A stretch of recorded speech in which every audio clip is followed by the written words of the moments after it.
Hello and welcome to my yapiisletmesi YouTube channel. When we copy a worksheet in Excel, a name conflict error often appears.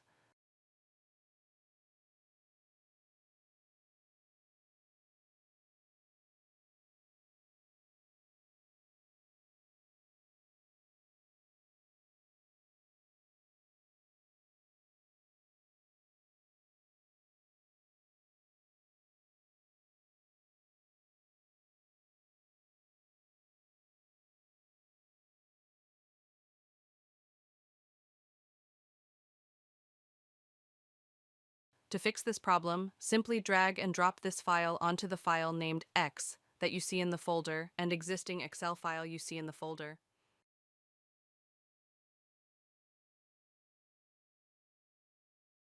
Make sure that the 7-zip program is also installed in the same folder. This file creates a clean Excel file for you.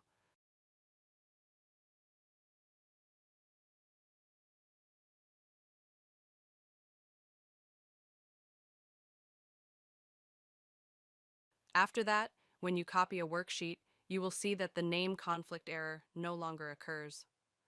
In the new file, the only difference is that you will need to reconfigure the output settings again. You can find all the files in the description section below.